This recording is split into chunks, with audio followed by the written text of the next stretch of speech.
There is nothing that is more of a threat to the globe than a flat earth videographer.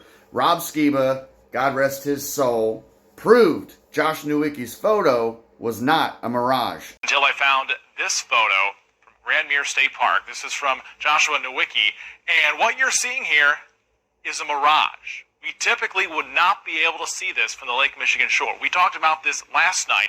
Conditions are right on the lake that we're actually seeing a mirage of the Chicago skyline. Very interesting here. Here's what's happening. This is a good example of a superior mirage. So Joshua was on the Lake Michigan shore. He was looking towards the west, and Chicago's beyond the horizon. Should not be able to see it. However, with the right conditions, we have an inversion. We have cold air, near the cold lake water, and some relatively warmer air above it. This will bend the image of that skyline back towards the viewer. And so typically we would not be able to see this. This image would be viewable from much, much higher in the sky.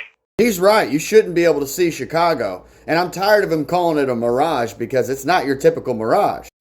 And there are certain looming effects that will flip the image, invert it, and have it floating above the image you're looking at. But they're trying to say that this is so far away that it's basically doing like a double looming effect. It's flipping it upside down and then flipping it back right side up. And some people will try to tell you that that's what's happening here, but it's not. Look, the mirage is down underneath the boat. You can actually see the horizon right there. These boats are not out of view and coming back into view by flipping 2 times. Look, you can see the looming effect is starting to occur, and that's the reflection of the sky above.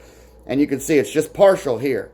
You can see the horizon back behind this boat. Same with this mountain. It's not behind a curve a little bit. You can see the difference in color. That's not a partial part of the mountain hiding behind a curve. That's a reflection of the sky. Refraction right there on the base. Also, imagine being at the right angle, right underneath this sun, and a boat was sitting right here. It would look like it was floating too.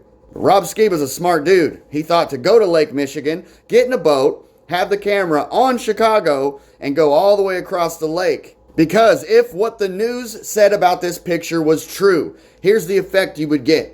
You would start sailing, and if that's an image that has been flipped upside down and then flipped again to make it look like it's sitting on the horizon, what you would see would be, first, that image would turn into an upside down image, right? Because you're getting closer, and then it would disappear, right? And then you would see Chicago slowly come up over the horizon. But it in fact did not. It stayed about like this and just got bigger. Rob Skiba's dedication and research has flattened the curve in so many different ways. So I encourage you to go check out Rob Skiba, Not A Mirage. I just watched it on BitChute. And quit letting Globers tell you that this little mirage underneath the skyline is curvature.